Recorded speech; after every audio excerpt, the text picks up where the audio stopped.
오늘 설교 제목으로 근주자적이라는 단어를 썼는데 사실 잘 사용하지 않는 단어라 좀 그것에 대해서 설명을 먼저 해드리려고 합니다.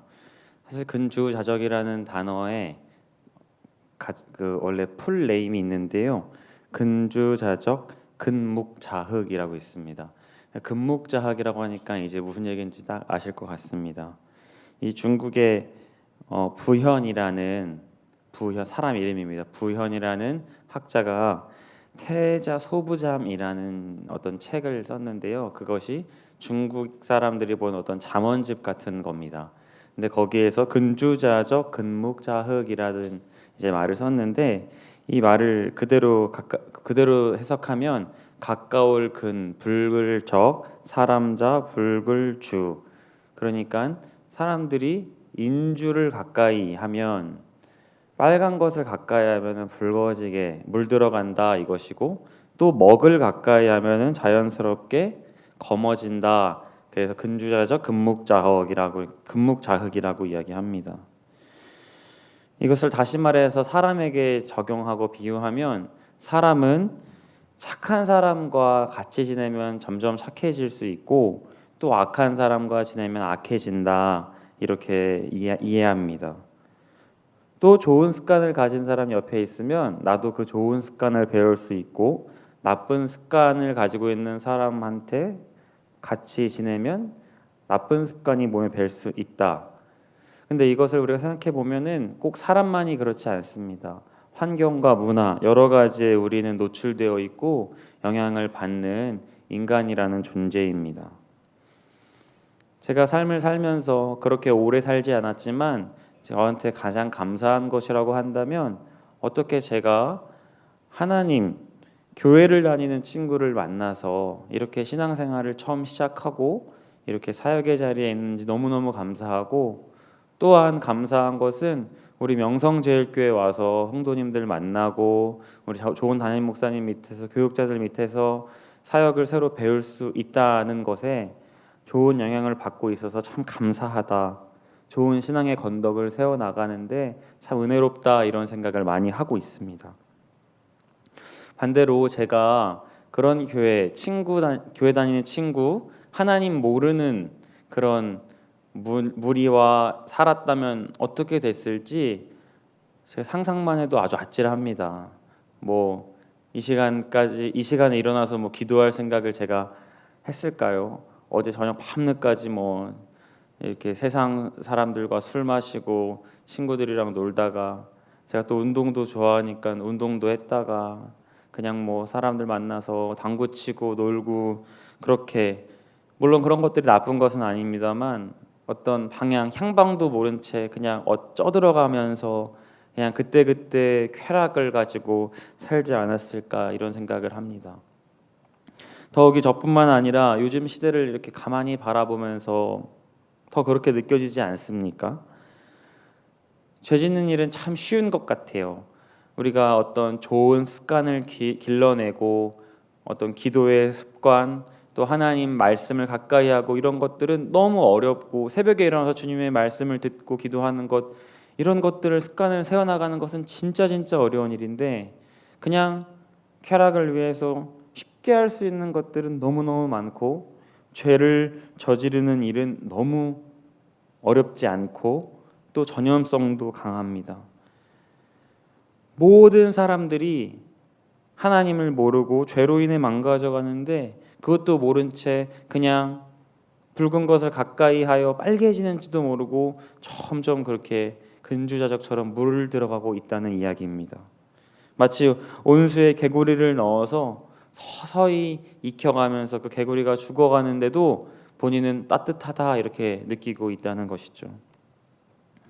오늘 본문에도 그러한 완전한 죄악에 물들어 버린 도시가 나오는데 바로 소돔입니다. 소돔이 얼마나 죄악에 물들었고 성적으로 타락한 도시였는지 오늘 본문에 생생하게 기록하고 있습니다. 오늘 처음 시작은 롯이 그래도 하나님의 사람 아브라함의 조카로서 지냈던 시간이 있었기 때문에 기본적인 생각과 마인드는 있었습니다. 1절을 보시면요. 두 천사가 이르니 성문에 앉아 있다가 그들을 보고 땅에 엎드려 절하며 2절입니다. 이르되 내 주여 돌이켜 종의 집으로 들어와 발을 씻고 주무시고 일찍이 일어나 갈 길을 가소서. 이렇게 이야기합니다. 나그네를 대접하는 일에 마음을 쓰고 나름 하나님을 믿는 자로서 보고 자란 것이 있었기 때문에 객을 소홀히 하면 안 된다, 이런 생각이 있었습니다. 참 아이러니하게도 이 19장 이전의 18장에도 보면요, 아브라함이 어떤 하나님의 주의 천사를 맞이하는 장면이 딱 한 장 전에 나옵니다.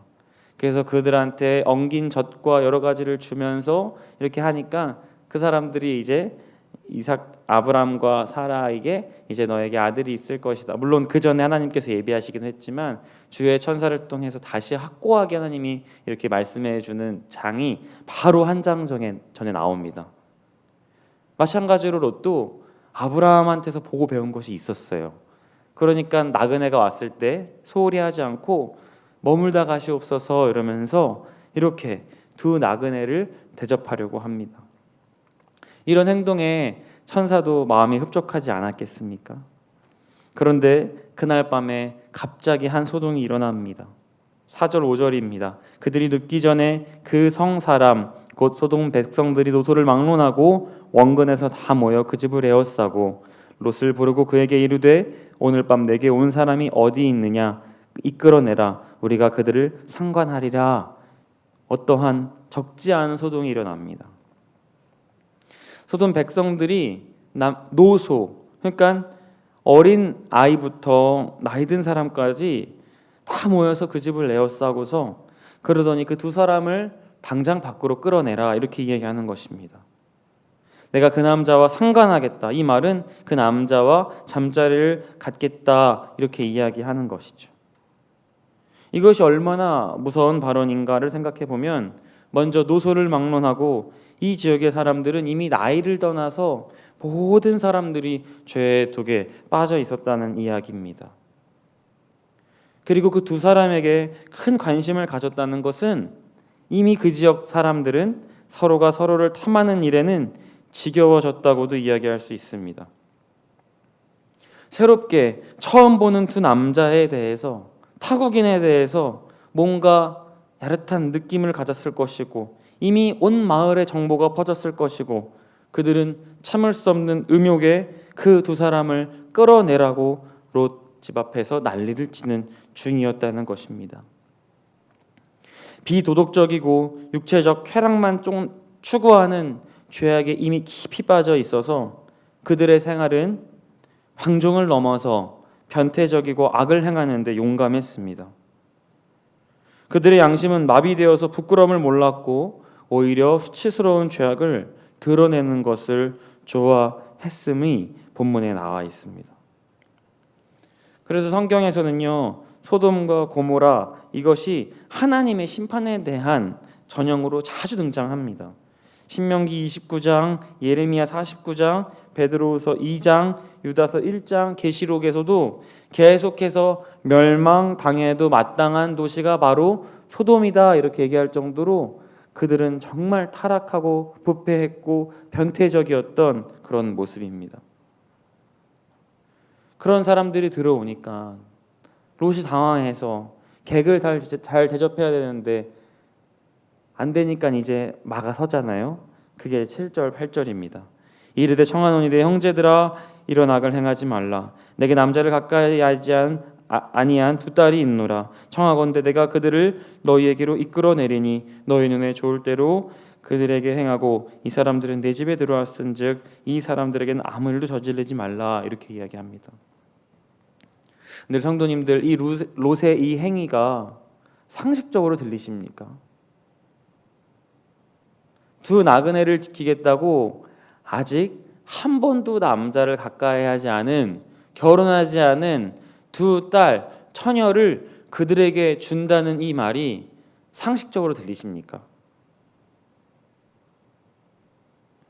이 구절을 보면서 롯도 어쩔 수 없이 근주자적처럼 죄에 물들어간 사람이다라는 느낌을 받지 않습니까? 천사를 지켜주는 것은 마땅하지만 두 딸을 준다는 이 방법이 과연 정당하다고 생각하십니까? 롯 이 사람 아버지 맞습니까? 저 밖에서 그냥 남자들 둘이 나오면 어떻게 할지도 모르고 어떻게 겁탈할지 모르는 그런 막 긴박한 상황에서 내가 내 두 딸을 줄게 이렇게 얘기할 수 있는 아버지가 어디 있겠습니까? 롯이 두 천사를 지키려는 의도는 알겠으나 방법이 아주 틀려 먹었습니다. 그 역시도 죄에 물들어 있던 사람이다 보니까 지금 이 상황을 풀어나갈 방법을 하나님께 구하지 않고 그냥 세속적인 생각으로 이 일을 해결해 하려고 했다는 사실입니다. 어떻게 아버지로서 두 딸을 전혀 모르는 남자들에게 준다는 생각을 하겠냐 말입니까? 이런 생각을 가진 아버지 밑에서 자란 딸들이 바른 생각을 가지고 자라날 수 있겠습니까? 후에 이 두 딸은요, 결국 어떻게 되냐면 천사들의 도움으로 소돔 땅을 빠져나와서 그들이 이제 소알이라는 땅에 들어가는데, 가는 도중에 롯의 아내는 돌아봐서 소금 기둥이 되고, 아주 유명하죠. 이제 롯과 두 딸만이 소알이라는 땅에 거주했는데 거기에서 롯이 심하게 대인 기피증이 걸립니다.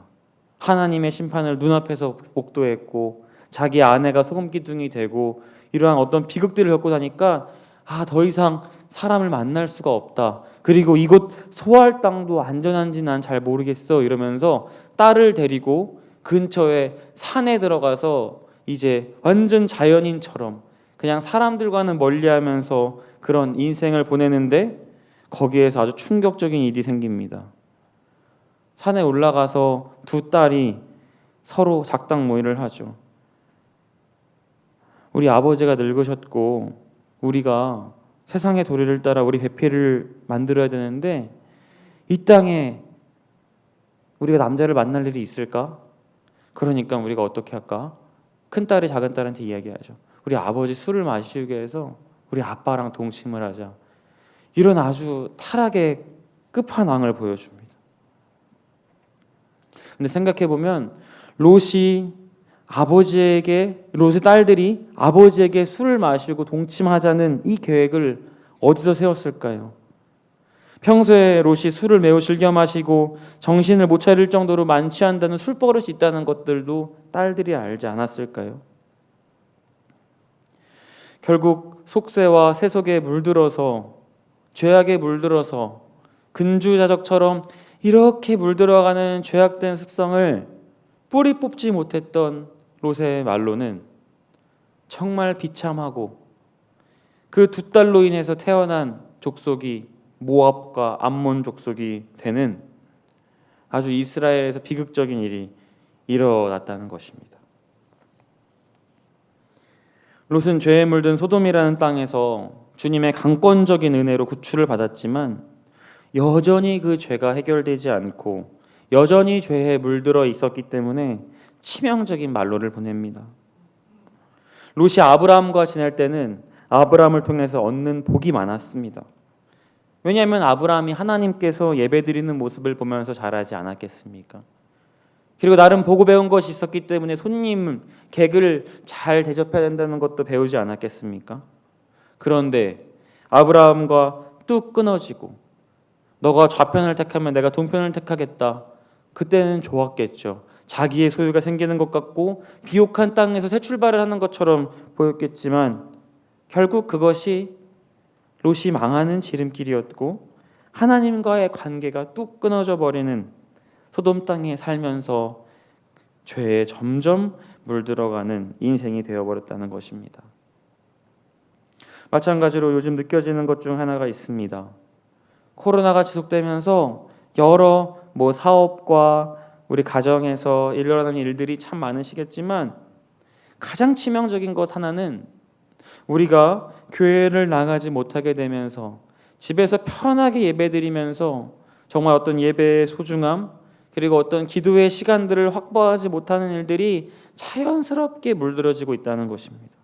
그러면서 우리 안에 하나님을 가까이 하려고 하는 마음과 이런 생각들, 물론 계속 정신적으로는 지켜야 돼. 집에서도 지금 이 시간에서 온라인으로 예배를 함께 가정에서 드리고 있는 모든 분들 너무 대단하고 좋지만 예년에 비해서 우리가 기도하고 예배드리는 태도들이 더 나아지지 않았을까, 이런 어떤 염려가 있습니다. 우리도 모르게 점점점 교회가 멀어지면서 죄의 습성으로 물들어가고 있다는 것입니다. 오늘 설교 제목 제가 근주자적이라고 하지 않았습니까?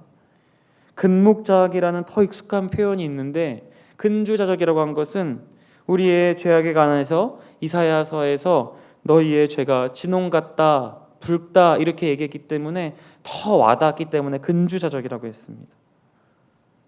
점점 우리도 모르는 사이에 붉어지고 점점 죄의 세속에 물들어갈 수밖에 없는 이런 시대를 보내고 있다는 것입니다. 그러나 그 유명한 이사야 말씀 1장 18절 제가 읽어드리겠습니다. 여호와께서 말씀하시되 오라 우리가 서로 변론하자. 너희의 죄가 주홍 같을지라도 눈과 같이 휘어질 것이요 진홍같이 붉을지라도 양털같이 희게 되리라. 아멘. 우리가 집 밖을 잘 나가지 않고 게을러지고 세속에 물들 수밖에 없는 상황이지만요, 그래도 우리가 가정에서 계속해서 기도하고 말씀 듣고 이렇게 새벽 기도가 교구별로 자신의 턴이 오면은 나가기를 사모하고 이런 마음을 가질 때야 우리가 죄의 속성을 물리치고서 하나님께 더 가까이 갈 수 있음을 믿으시기를 바랍니다. 2021년 우리에게 새해를 주셨는데요, 끝날이 다가오면서 사실은 이런 부패함, 점점 죄악의 속성에 물드는 일들은 성경에 예고되어 있었습니다. 소돔과 같은 삶이 점점 된다고 말씀하고 있었습니다. 그러니까 우리는 가만히 있어도 된다, 그런 얘기를 하고 싶은 것이 아닙니다. 그렇기 때문에 우리가 발버둥치고 이러한 때 어떻게 되면 우리는 붉어지지 않고 오히려 흰털처럼 양털처럼 하나님의 존귀한 자녀가 될 수 있을지를 더 고민하며 예배하며 기도로 힘써야 되는 것이 우리 성도가 가져야 될 자세일 줄 믿습니다. 더 하나님 예배하면서 기도해야 되지 않겠습니까? 2021년은 죄악을 완전히 벗어버리고 주님께 기쁨이 되어야 됨을 선포해야 되지 않겠습니까? 다음 주면 우리 교회의 첫 시작을 알리는 비전 축복 성회가 있습니다. 이 성회를 통해서 우리의 죄악을 완전히 깨트려버리고 첫 시작을 당당하게 선포하면서 우리의 주권은 하나님께 있습니다. 우리는 흰털같이 깨끗한 주님의 순결한 양이 되어 하나님을 예배하며 섬기겠습니다. 이렇게 다짐해야 되지 않겠습니까? 바라기는 저와 모든 우리 성도님들 비전 축복 성회를 사모하시면서 2021년 죄악이 벗어지고 주님을 경험하며 날로 새로워지는 2021년 되시기를 주님의 이름으로 축복합니다. 기도하겠습니다.